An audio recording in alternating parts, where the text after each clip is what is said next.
Bismillahirrahmanirrahim. Assalamualaikum warahmatullahi wabarakatuh. Alhamdulillahilladzi anzala ala abdihil kitaba wa lam yaj'al lahu iwaja qayyimal yunziru ba'san syadidan min ladunhu wa yubashshiral mu'minina alladzina ya'malunas solihati anna lahum ajran hasana.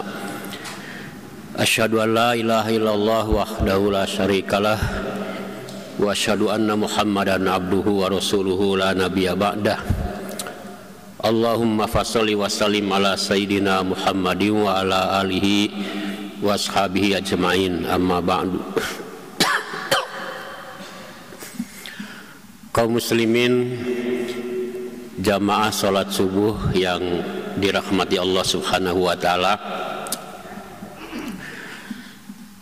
Sayyidina Umar bin Khattab radhiyallahu anhu pernah menyampaikan sebuah kisah atau menceritakan seorang sahabat yang tergolong masih muda yang waktu itu melakukan tawaf di sekeliling Ka'bah.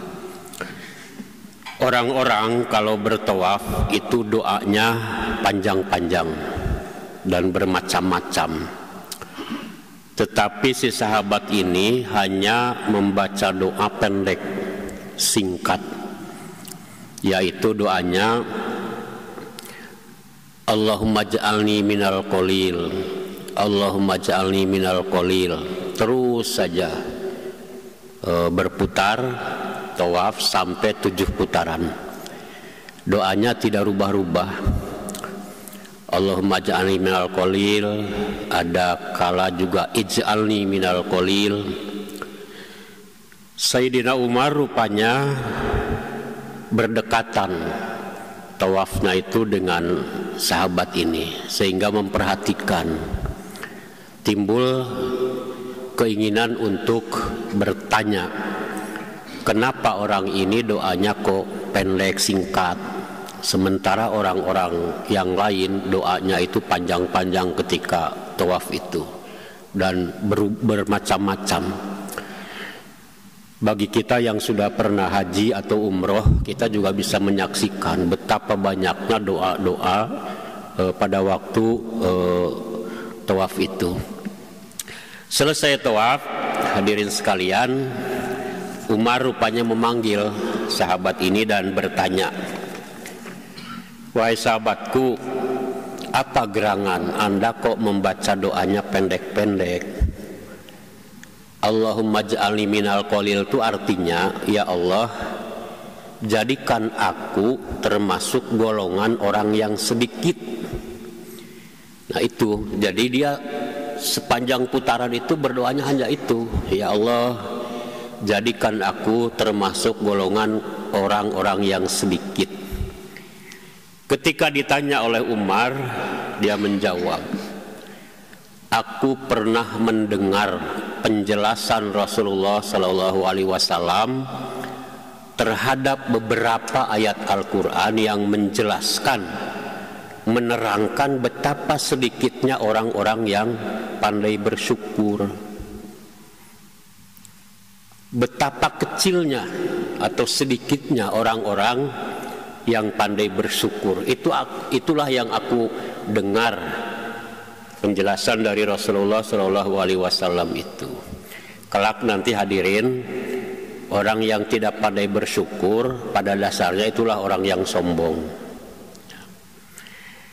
Nah, salah satunya yang sahabat tadi itu jelaskan, kemukakan kepada Umar, surat As-Saba, ya, surat Saba ayat 3. Wa qalilum min ibadiyas syakur, dan hanya sedikit hambaku yang bersyukur, kata Allah. Wa qalilum min ibadiyas syakur, ya. Ternyata memang hanya sedikit.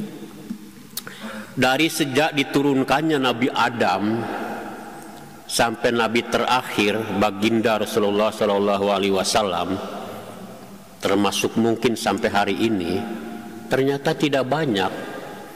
Sebab ayat ini adalah berlaku terus menerus. wa qalilum min ibadiyas syakur. Kemudian satu lagi sahabat ini juga mengemukakan ketika Rasul menjelaskan surat Al-A'raf ayat 10, walaqad makkannakum fil ardi wa ja'alna lakum fiha ma'ayish qalilan ma tashkurun. Kata Allah, sesungguhnya telah aku tempatkan kamu semuanya itu di bumi ini, di permukaan bumi ini. Wa ja'alna lakum fiha ma'ayish.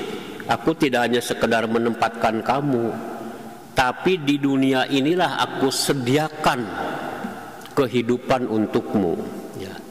Tempat untuk mencari hidup, mencari kenikmatan, mencari usaha dan lain sebagainya. Wa ja'alna lakum fiha ma'ayish. Tetapi kata Allah, qalilan ma tashkurun. Sedikit juga orang yang bersyukur. Jadi kita diciptakan Allah, ciptakan dunia, ditempatkan di dunia, kemudian diberi tempat untuk berusaha mengembangkan kehidupan. Itu semua anugerah dan nikmat Allah yang diberikan pada kita. Tapi ujung-ujungnya qalilan ma tashkurun. Sedikit orang yang bersyukur itu. Kemudian satu lagi kata sahabat, aku pernah mendengar Rasulullah SAW menjelaskan surat Al-Mulk ayat 23 berbunyi, qul huwallazi ansha'akum wa ja'ala lakumus sam'a wal absara wal afidah. Terakhir sama dengan tadi, wa qalilum min qalilan ma tashkurun, sama dengan surat Al-A'raf tadi itu. Dan dialah yang telah menciptakan kamu dan menjadikan untukmu penglihatan, pendengaran, penglihatan dan hati. Tetapi apa? Qalilan ma tashkurun, ya. Hanya sedikit yang bersyukur. Jadi kita ini hadirin sekalian diciptakan Allah Subhanahu wa taala dengan satu tujuan yang sudah jelas. Diberi fasilitas kehidupan di dunia ini. Tapi faktanya di antara kita hanya sedikit yang pandai bersyukur kepada Allah Subhanahu wa taala. Itulah yang membuat inspirasi sahabat yang didapati oleh Umar bin Khattab tadi berdoa ketika tawaf, ya. Waj'alni minal qalil, ij'alni minal qalil, ya. Jadikan aku ya Allah termasuk pada golongan yang sedikit itu saja. Siapa yang dimaksud dengan golongan yang sedikit? Orang yang pandai bersyukur. Jadi wa qalilum min ibadiyas syakur, sedikit orang yang bersyukur. Nah, yang sedikit itulah yang akan mendapatkan keberuntungan. Yang sedikit itulah nanti yang mampu memelihara karakter sebagai orang yang beriman. Di antaranya adalah terhindar dari sifat-sifat sombong, takabur. Nah, jadi hadirin sekalian, dalam menjalani ibadah puasa bulan Ramadan ini, saya ingin mengajak mari kita sambil merenung, ya, sambil muhasabah. Apakah kita termasuk yang sedikit ini? Atau mafhum mukhalafahnya termasuk pada yang banyak yang tidak pandai bersyukur. Karena itulah mari kita jadikan momentum Ramadan ini, ya, menjadi momentum yang tepat untuk agar supaya kita termasuk kepada golongan orang yang pandai bersyukur walaupun jumlahnya itu sedikit. Hadirin sekalian, memang banyak para ulama, para ahli, ya, juga mengatakan bahwa sekalipun Allah menurunkan para nabi dan rasul dari sejak zaman Nabi Adam, dari sisi jumlah kuantitas yang mengikuti ajaran nabi ternyata itu memang sedikit. Konon kabarnya Nabi Adam itu umurnya 2000 tahun, tapi dari hasil dakwah Nabi Adam hanya sedikit saja orang yang ikut. bahkan anaknya sendiri, keturunannya sendiri, ya. Yang pertama terjadi pembunuhan, peperangan antar saudara itu adalah Qabil dan Habil. Itu adalah anak Adam sendiri, Nabi Adam sendiri. Nabi Nuh konon kabarnya berdakwah selama 950 tahun, ya. 950 tahun. Apa sikap para kaumnya? Justru membangkang, menyombongkan diri, ya. Yang berhasil ikut Nabi Nuh itu hanya sedikit, sampai Allah menurunkan azab, ya. Nabi Nuh disuruh membuat kapal untuk menyelamatkan dari mara bahaya banjir. Ditertawakan oleh siapa? Termasuk istrinya, anaknya. Sampai terjadi banjir, dihabiskan itu umatnya.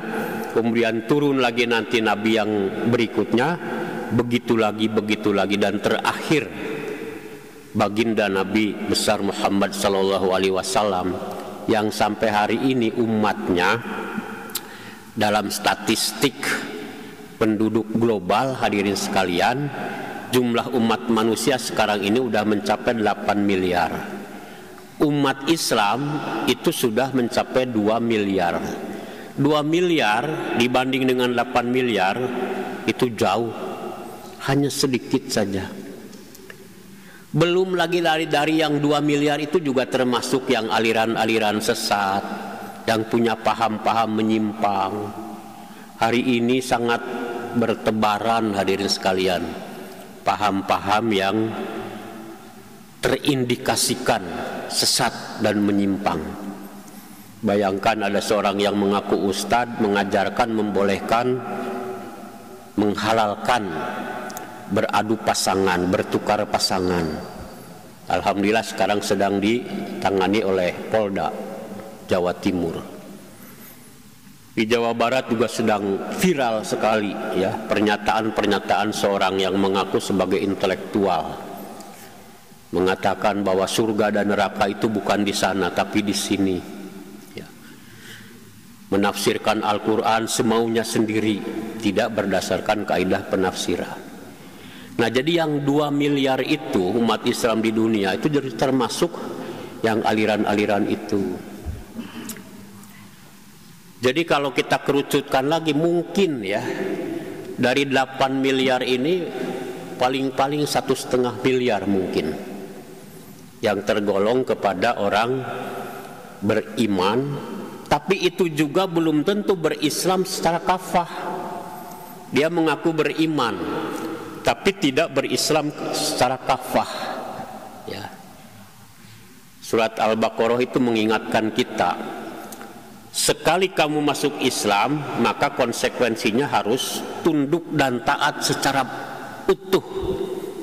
Tunjukkan ketaatan, kepatuhan secara totalitas. Ya ayyuhalladzina amanu dkhulu fis-silmi kafah wala tattabi'u khutuwatis syaiton.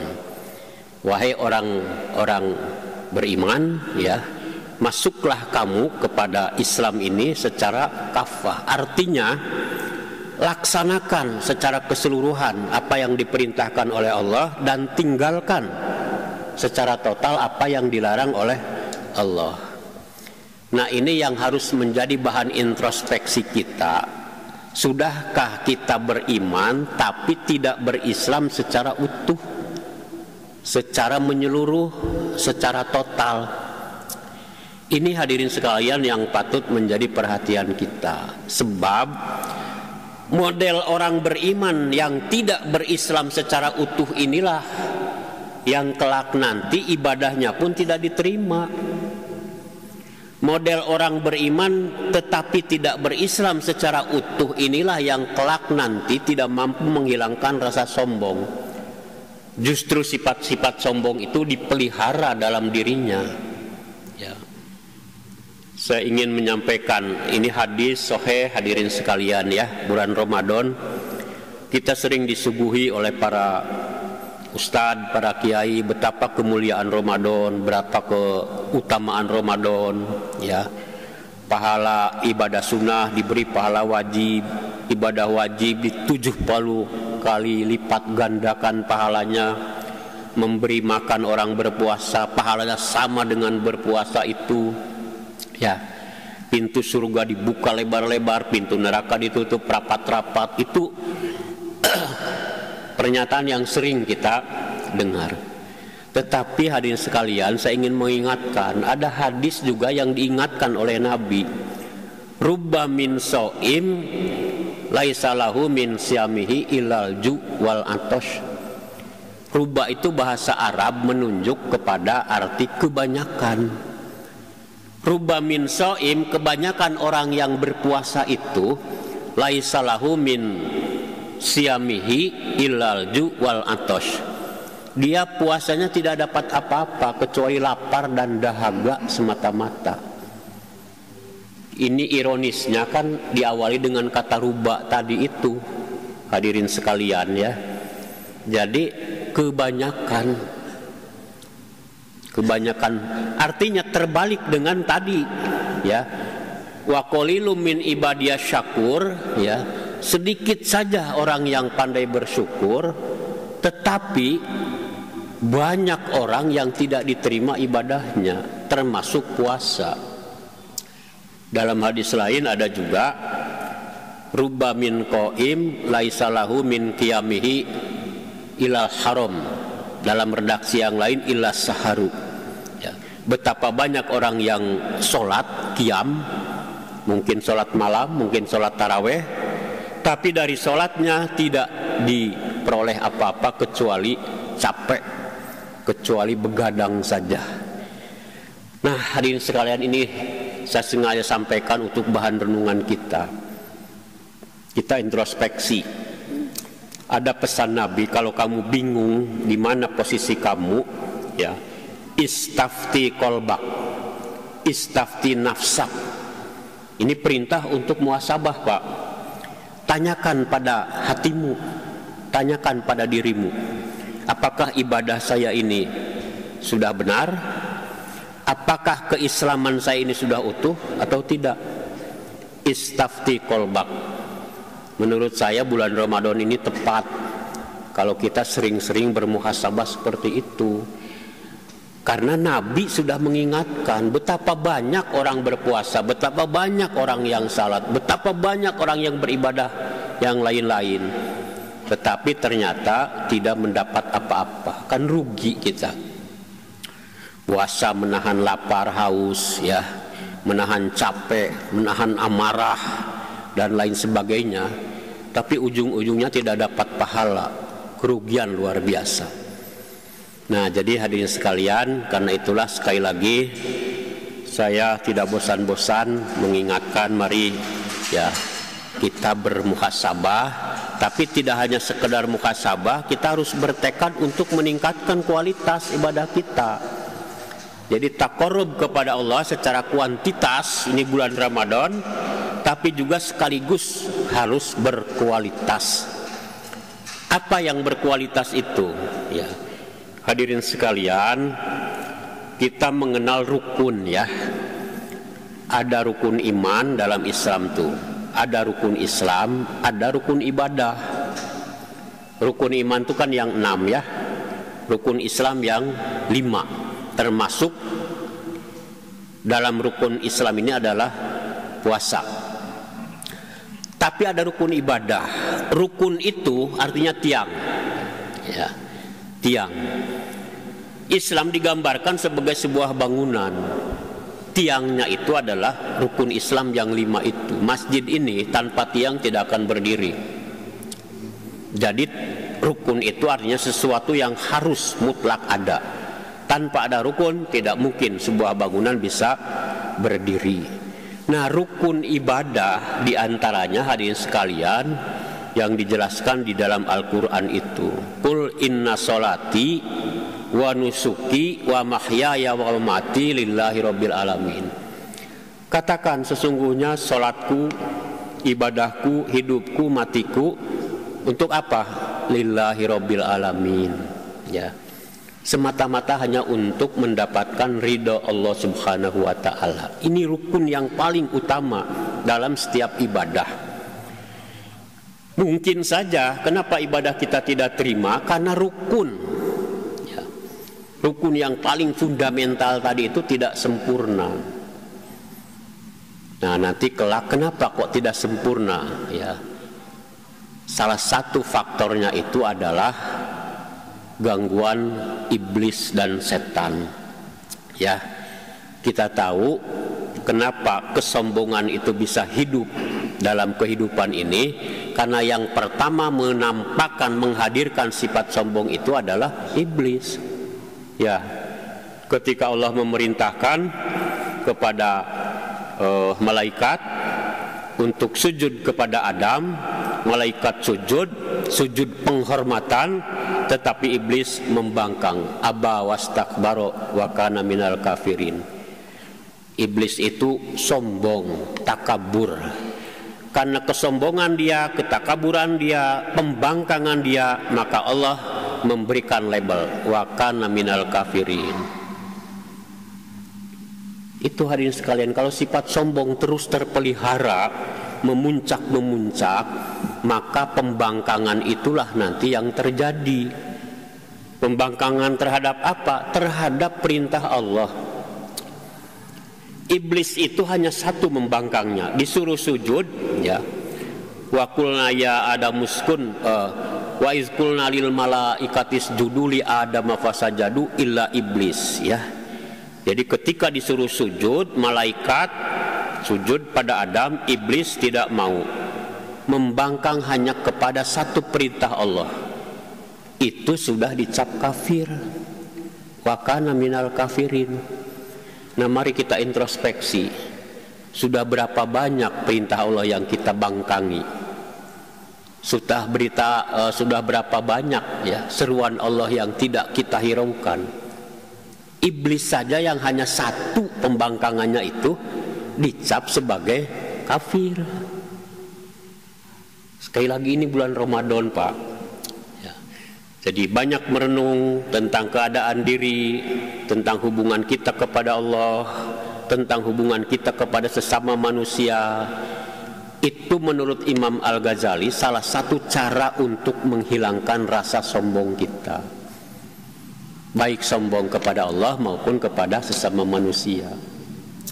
Karena itulah makanya ya, untuk memelihara keseimbangan hidup ini ya, maka Al-Quran juga mengingatkan duribat alaihimuzillatu aina masukifu illa bihablim minallah wa hablim minan nas. Jadi ditimpakan sebuah kehinaan kepada kamu semua, pada mereka dimanapun, kecuali yang tetap memelihara hubungan kepada Allah ya, taqarrub kepada Allah semaksimal mungkin, tapi sekaligus juga membina hubungan sesama manusia. Nah, Ramadan ini dimensinya seperti itu, Pak. Kalau kita terus renungkan ya, ibadah puasa Ramadan itu di satu sisi itu untuk memperkuat hubungan kita kepada Allah, hablum minallah. Tapi di sisi lain kita juga ditekankan untuk membangun hubungan sesama manusia ya, muamalah ma'anas yang sebaik-baiknya. Sifat itulah nanti yang akan menjaga kita dari kesombongan seperti halnya iblis itu. Hadirin sekalian, iblis itu ditanya oleh Allah ketika dia menolak ya untuk sujud. Perintah sujud pada Adam itu bukan sujud penyembahan ya, tapi sujud penghormatan. Sebab ada orang sekuler, orang yang memang sengaja ingin menyimpangkan paham agama, dia mengatakan Allah itu katanya membingungkan. Satu sisi kita disuruh sujud kepadanya, tapi di sisi lain iblis, malaikat disuruh sujud kepada makhluknya Adam. Dia tafsirkan seperti itu ya. Tidak seperti itu. Sujud pada Adam itu sujud penghormatan, karena Adam akan dijadikan sebagai khalifah di bumi ini gitu. Nah, ketika ditanya, qala ya iblis ma mana'aka antas juda lima khalaqtu biadai astakbarta am kunta minal alin ya. Wahai iblis ya, apa yang membuat kamu enggan untuk sujud ya kepada apa yang sudah aku ciptakan, yaitu Adam, ya. Kemudian iblis Allah masih melanjutkan pertanyaan, apakah karena engkau menyombongkan diri, takabur, atau karena engkau merasa lebih tinggi? Ternyata jawabannya, hadirin sekalian, qala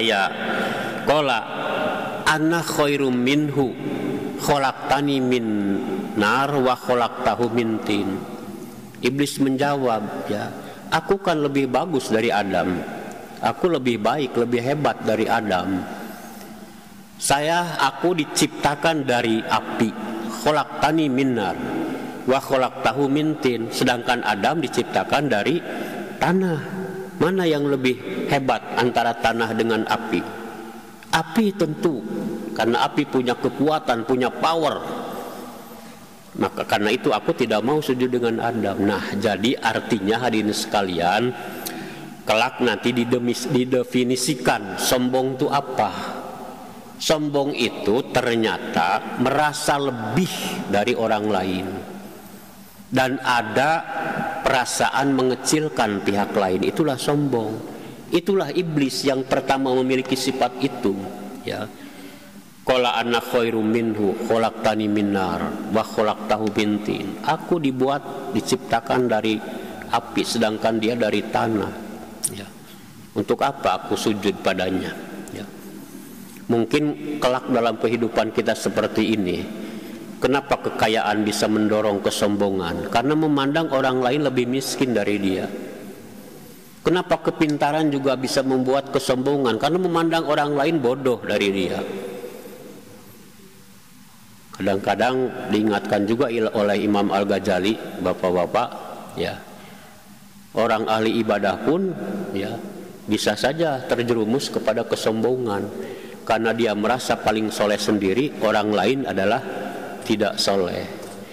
Jadi iblis ini, ya, akan terus menggiring kita, menggoda kita. Qala fabi izzatika la'uwiyannahum ajmain, kata iblis itu, ya. Ini apa namanya, kacaunya pemikiran iblis, ya. Qala fabi izzatika, iblis berkata, demi kemuliaanmu, la'uwiyannahum ajmain, akan aku datangi anak-anak Adam, keturunan Adam itu untuk aku sesatkan. Jadi di satu sisi iblis mengakui kemuliaan Allah. Iblis itu bukan orang tidak beriman. Iblis itu adalah orang beriman, percaya pada Allah, tapi dia membangkang terhadap satu perintahnya itu. Karena pembangkannya maka digolongkan kafir. Sampai ketika ditanya, apa yang membuat kamu tidak mau sujud? Ya, tadi karena aku lebih tinggi. Dan kemudian ada pernyataan dia, qala fabi izzatika, ya, demi kemuliaanmu ya Allah, akan aku datangi mereka itu, akan aku sesatkan. Gitu hadirin sekalian, ya. Jadi kalau ada rasa sifat merasa lebih dari yang lain, itu bibit-bibit kesombongan. Dan Ramadan ini, puasa Ramadan ini adalah salah satu metode, ya, untuk menghilangkan, menekan itu. Kan Ramadan ini nanti melahirkan karakter orang yang bertakwa.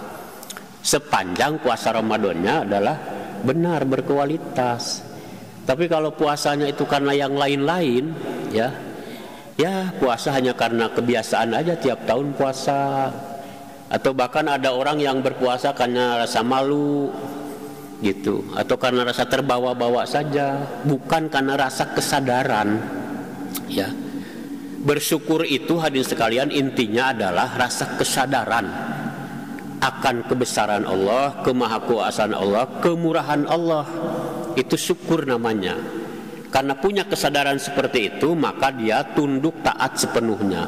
Udkhulu fis silmi kafah tadi itu. Tapi diawali dengan niat yang benar. Qul inna sholati wa nusuki wa mahyaya wa mamati lillahi rabbil alamin. Terakhir hadirin sekalian, kata iblis juga ini, ya.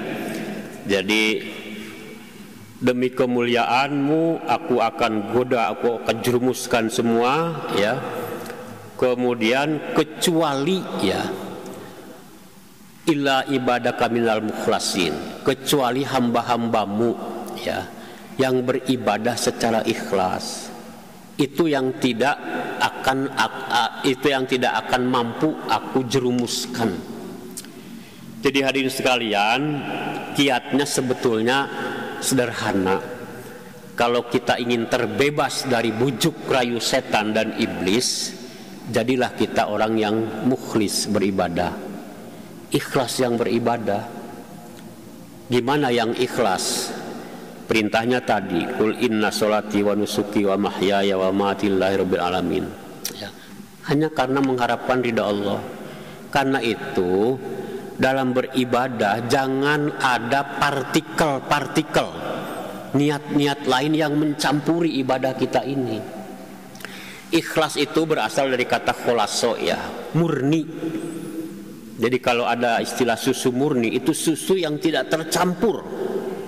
Walaupun keluar dari binatang, tapi dia tidak tercampur dengan darah, tidak tercampur dengan kotorannya. Ya, itu di surat An-Nahl ada disebutkan. Itulah yang murni. Jadi ikhlas itu murni. Kalau kita beribadah dimurnikan niat kita hanya karena Allah Subhanahu wa taala semata-mata. Ya. Cuma tadi ya, iblis setan pun akan terus nanti di sebelah ikhlas itu ditancapkan bendera ria ya, ria sum'ah ya, nanti dijelaskan mungkin di waktu yang lain apa itu ria, apa itu sum'ah. Ria sum'ah itulah hadirin sekalian yang bisa menjerumuskan kita kepada sifat kesombongan yang ujung-ujungnya ibadah sekalipun ya dilakukan oleh kita secara tekun, tapi kalau sudah termasuki unsur-unsur lain maka ibadah kita itu tidak akan diterima. Dan celakanya seperti hadis-hadis tadi itu, ternyata ibadah yang tidak diterima ini jumlahnya banyak. Justru yang sedikit itu yang diterima, yang pandai bersyukur. Nah, jadi hadirin sekalian, sekali lagi saya ingin mengajak, mari ya selama Ramadan kita tingkatkan intensitas kita, taqarrub kita kepada Allah ya. Secara kuantitas semua amaliyah Ramadan kita maksimalkan, tapi sekaligus kita harus hati-hati jangan sampai termasuki oleh unsur-unsur yang bisa membelokkan niat kita. Karena itu mari kita murnikan, mari kita ikhlaskan ya. Ikhlas yang pertama tentu keyakinan, akidah kita. Akidah sudah bersih, sudah ikhlas, insya Allah nanti ibadah-ibadah kita pun termasuk kepada golongan ibadah yang ikhlas. Itu yang bisa disampaikan hadirin sekalian, mudah-mudahan bermanfaat dan mudah-mudahan menjadi bahan ya renungan sehingga kita tergolong orang-orang yang rajin bermuhasabah. Muhasabah seperti kata pesan Nabi, if istafti kolbak ya, tanya pada hatimu, pada dirimu, sudah di posisi mana aku sekarang ini? Apakah posisi orang yang sedikit tetapi pandai bersyukur, yang kemudian nanti dia punya sifat-sifat yang terjauh dari sifat sombong, atau posisi kita pada orang yang banyak tapi tidak diterima ibadahnya? Saya kan tidak bisa menjawab Bapak umpamanya masuk golongan ini, Bapak tidak. Yang bisa menjawab hanya diri masing-masing. Ramadan sekali lagi momentum yang tepat untuk istafti kolbak ya, tanya pada diri sendiri. Saya kira itu yang bisa disampaikan. Sekali lagi mohon maaf atas segala kekurangannya. Billahi taufik wal hidayah. Wassalamualaikum warahmatullahi wabarakatuh.